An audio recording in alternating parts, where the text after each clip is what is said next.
Hey everyone, AppChasers.com here. You probably noticed that iOS 8 was recently released. This is Apple's latest version of their iPhone and iPad software. You can see here that on Apple.com, they're calling it the biggest iOS release ever. So we wanted to go through and show you some of the new things that you can find in iOS. The first area we want to touch on is communications. So that will be covering the Messages app, as well as the email app. The first app we'll show you with regard to communication is the Messages app. Apple says this is the most used app on iPhone and iPad. You'll notice that the layout is the same, but you've got a new keyboard in iOS 8.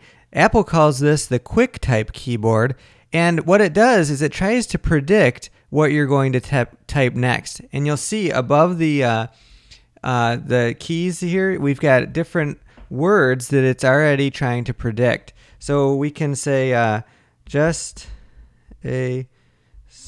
then see we've got second here. It's already okay, and we've gone ahead and sent that. Another neat feature are the third-party keyboard support in iOS 8. So that means you don't have to necessarily use Apple's keyboard that's built into iOS, but now app developers can create keyboards, release them on the App Store, and you can install them right on your iPad. I'll show you how to do that right now. So go over into your Settings app. Here we are in Settings. Then you're going to scroll down on the left-hand side to General.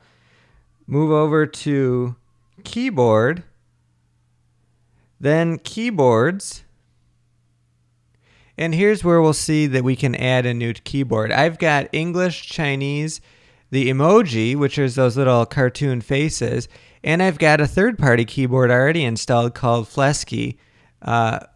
So let's add another one I know I've got here. It's called TouchPal. So now you'll see third-party keyboards is available. We'll say yes, install TouchPal. You can see that's now available. And let's go back into our Messages app. And now we've got this globe icon in the bottom left corner. We can touch and hold that, and it'll show us the different keyboards that are available. So let's go to that TouchPal one. And now we can say, drag, how are you? So that's a neat keyboard that allows you to drag your finger around the keyboard in order to create words. So we can see how that goes right there. So we'll backspace out of that one, and we'll add a little question mark there. And we'll send that off. So that's how you can install third-party keyboards. Now you first need to download those keyboards from the App Store. And now we can see that we've also got some other options here. That has to do with the camera roll. Now if we touch on the camera button here, you can see that we've got photos in our photo library that it's already previewing for us to send. So we can pick one of those, and it'll ask us if that's the one we want. We can say send photo or add a comment to that photo. We won't do that right now, but we'll show you the next feature with Messages, and that is this new voice recording that you can send to your friends. So watch this. I'm going to hold down on the microphone button next to the message button, or the message area here, and watch what we can do. The app that I use is called Pick Play Post. Now you can see I just sent that. Now you can also record a message. Whoops, sorry, that was a mistake. And instead, now slide your finger over to delete that message so it won't send it. So that's a really neat feature. Now you can send voice messages through iMessage. So a really neat feature.